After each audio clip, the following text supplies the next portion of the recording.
support in Indian Wells.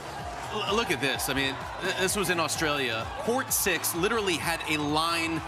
I know I'm exaggerating, but it went for miles at the Aussie. It was wild scenes there. Allie, can you remember a women's star who gets this type of support wherever she goes? Yeah, well, Taylor Swift. I mean, Yeah, there you go. Yeah, for sure. There is a 21-year-old from the Philippines who is quietly doing something that world number ones and Grand Slam title holders apparently cannot pull off. She is filling up arenas, breaking the internet, and giving tournament organizers genuine headaches about crowd control. Tennis experts are now publicly debating whether she has become the single biggest attraction in women's tennis today. Not the most talented player, not the highest ranked, the biggest draw. And yes, those are two completely different conversations. So let me ask you this before we go any further. Do you think Eala is already the most exciting name in women's tennis right now, regardless of where she sits in the rankings? Drop your honest answer in the comments. I am genuinely interested in where people stand on this one. I'd have to say maybe a little bit of Sania Mirza.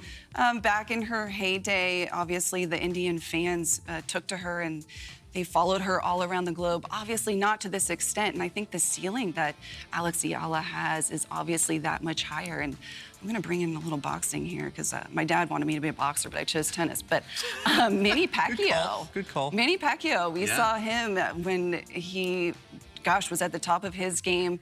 And alongside Roger Federer, he actually had more prize money. So I think that if Eala, can keep doing well with her tennis, who knows? The sky's the limit on the court, off the court. I mean, she could be rolling in it, if you will. Yeah. Let's open with a number that genuinely has no business existing. Eala's pre-tournament press conference at the 2026 Australian Open attracted 171,000 views.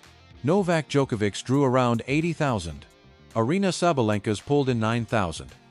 Go ahead and read that one more time if you need to let it settle.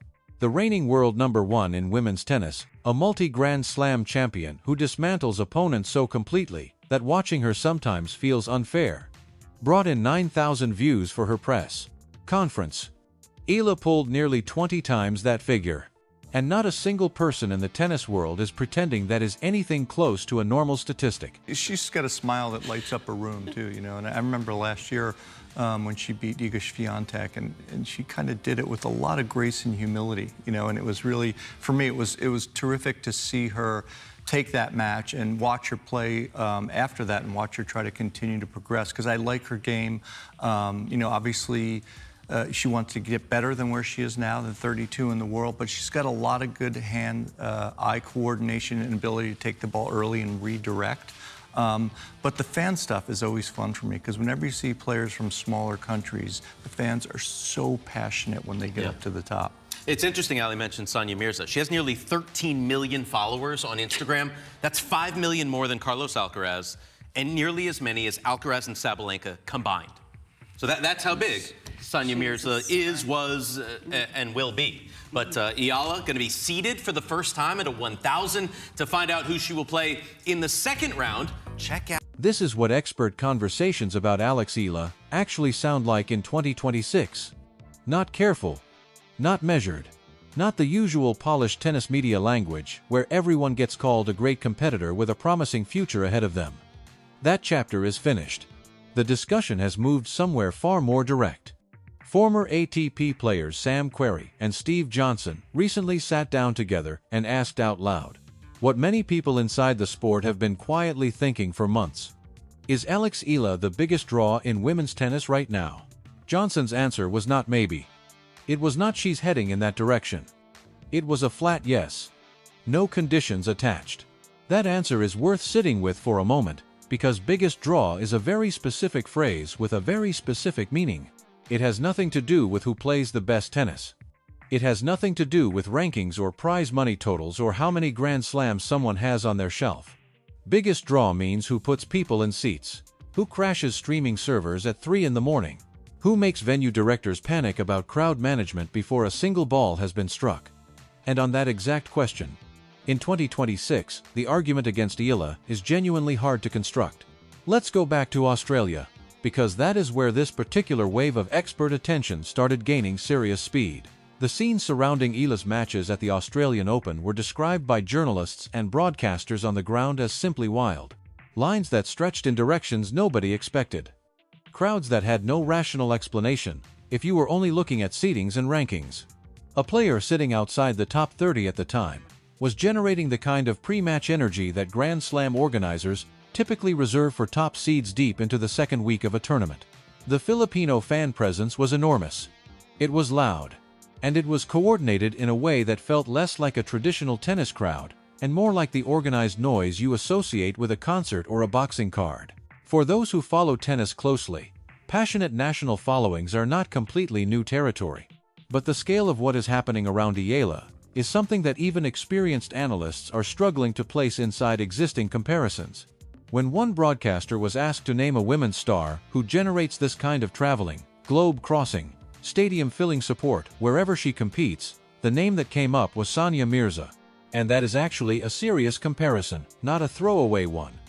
Mirza built a following that went far beyond India, crossing cultural boundaries at the height of her career. Her Instagram today sits at nearly 13 million followers, roughly 5 million more than Carlos Alcaraz, and almost as many as Alcaraz and Sabalenka combined. That is what genuine cross-cultural influence looks like in professional tennis. And the analysts covering Eala are now saying her ceiling on that dimension is higher. Someone else in the same conversation reached for Manny Pacquiao as a reference point, and that single choice tells you everything about the frame of reference being used here. At his peak, Pacquiao was one of the most globally recognized athletes alive. His fights were not sporting events in the Philippines, they were national occasions. The entire country reorganized itself around his schedule. When tennis analysts are reaching for a boxing legend just to find language that fits what they are watching, the conversation has officially left the usual boundaries of the sport. And to be absolutely clear, these comparisons are not coming from fans posting on social media at midnight. These are former professional players and working analysts who have spent entire careers watching professional tennis and trying to remain measured and precise about it. Now let us talk about what is actually driving this, because none of this fan energy appears from nowhere, and it is not purely emotional either. There is a very specific combination of ingredients at work with Eala that is producing something the sport genuinely has not seen in quite this exact form before. The first ingredient is the story itself, and it is an unusually compelling one. Eala trained at the Rafa Nadal Academy. She grew up away from her home country, building her game in Spain, inside one of the most demanding competitive environments that junior tennis has to offer. She came up through the junior circuit, collected junior Grand Slam titles, and then began the brutal grind of converting junior-level success into real results on the main WTA Tour, which, as any informed tennis fan will tell you, is precisely where most junior champions quietly disappear from view. The leap from junior stardom to sustainable professional career is where the majority of promising players lose their momentum entirely. Eala navigated it. She came through in a way that resonated deeply with the fanbase that had been watching and believing. When she defeated the reigning world number one, it was the kind of result that permanently shifts how people perceive a player. Not purely because of who she beat, but because of how she handled the moment afterward. The composure, the grace, the humility that communicated she fully understood the significance of what had just happened without needing to perform it for the cameras around her. That kind of behavior is remembered. It builds a very specific and durable form of loyalty that no marketing strategy can replicate. The second ingredient is the market she represents, and it is both enormous and largely untouched by tennis. Southeast Asia is one of the fastest-growing sports consumption regions anywhere on Earth. Digital engagement, social media penetration, and appetite for live sports content across the Philippines and the surrounding region represent a commercial opportunity that international sports organizations have been trying to crack open for years without much success. Eala does not simply appeal to that market. She is that market made visible and personal on the world's biggest stage. When a Filipino fan stays awake until 2 in the morning to watch her play on a stream, or travels across several time zones to sit in the stands at a Grand Slam, something is happening that runs deeper than sports appreciation. It is cultural representation at the highest level of an individual sport. It is seeing someone who shares your background and your identity competing on the most visible stages the game has to offer. That emotional engine does not respond to rankings. It runs on identity. And in the current landscape of sports media and commercial sponsorship, identity travels faster than almost anything else. The third ingredient is that her actual tennis is genuinely good, and this piece matters enormously. Influence without performance is a short story with an abrupt ending. Eala has real technical quality. Her hand-eye coordination is exceptional. Her ability to take the ball early and redirect it, sharply changing the geometry of a rally before her opponent has time to reset their position, is something coaches have identified as a legitimate weapon, rather than just an entertaining highlight. It creates structural problems that players ranked well above her have struggled to find answers for. She entered 2026 with serious forward momentum, went deep in Dubai, and climbed 16 spots in the rankings to reach a career high of number 31 inches late February. She is heading into Indian Wells, one of the biggest combined events on the entire calendar, with a first-round bye based on that ranking. Her season record stands at 10-6, which tells a clear story. She is showing up, competing at a high level, and accumulating wins. This is not a viral narrative about a player who dominates social media but fades quietly in actual matches. The on-court results are pointing in the right direction, and the timing of that upward trend has aligned almost perfectly with the explosion in public attention, each one reinforcing the other. Here is where the situation becomes genuinely fascinating from a business and structural standpoint. Tournament directors across the Middle East and Southeast Asia have been openly comparing her draw to Manny Pacquiao.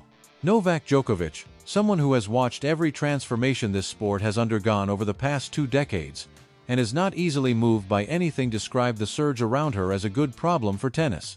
When Djokovic calls your fan base a good problem for the sport, you have entered a fundamentally different tier of athlete entirely. The logistical complications are already arriving. Crowds showing up for her matches that exceed what venues were structurally expecting. Organizers dealing with situations they never prepared for, because a player ranked outside the top 30 is generating demand that normally belongs to top seeds in tournament semifinals. Indian Wells is next, and everyone tracking these patterns closely expects Filipino fan support to arrive in considerable numbers. The Sania Mirza comparison continues to come up, and it deserves careful attention. Mirza created a template for exactly how a player from a non-traditional tennis country can build a following that crosses borders, reaches multiple generations, and outlasts their active playing career by years. Her 13 million Instagram followers do not exist because she was the dominant player of her era. They exist because she meant something far bigger than tennis results to an enormous and passionately loyal community. She was a cultural figure who competed at an elite level. The analysts are now saying Eala's ceiling on that exact dimension is higher, not cautiously, not buried in qualifications, but directly, and with the numbers to back it up. A press conference drawing 171,000 views against Djokovic's 80,000 is not a coincidence or a statistical quirk. That is an audience delivering a very clear message about who they specifically came to watch. There is also the social media reality, and it matters enormously because that is where the younger audience, the one that will define the commercial landscape of professional sports for the next 2 decades, makes its decisions about who to follow and invest attention in. Eala belongs entirely to the generation that is native to short-form video, real-time engagement, behind-the-scenes content, and the kind of platform presence that transforms a single sports moment into a shareable cultural event. Her wins circulate widely. Her personality translates naturally through a screen. She has a warmth in interviews that comes across as genuine rather than constructed. In the attention economy of modern sports media, that warmth is not a minor asset.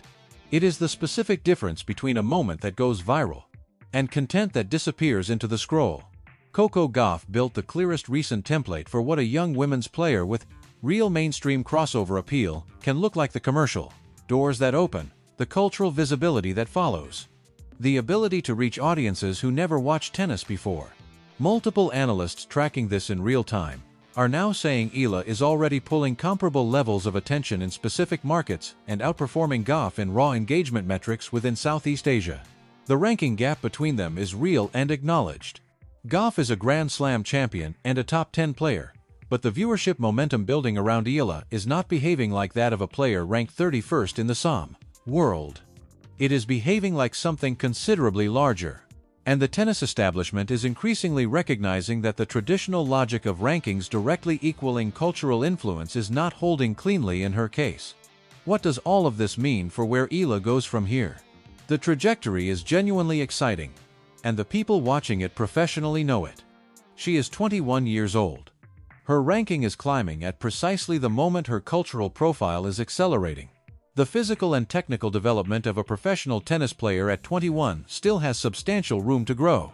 If the on-court results continue trending upward, deeper runs at major events, more wins against top 10 opponents, the kind of consistency that turns a ranking of 31 into a ranking of 15 or 10, the combination of performance and influence would produce something the women's game has not quite witnessed before.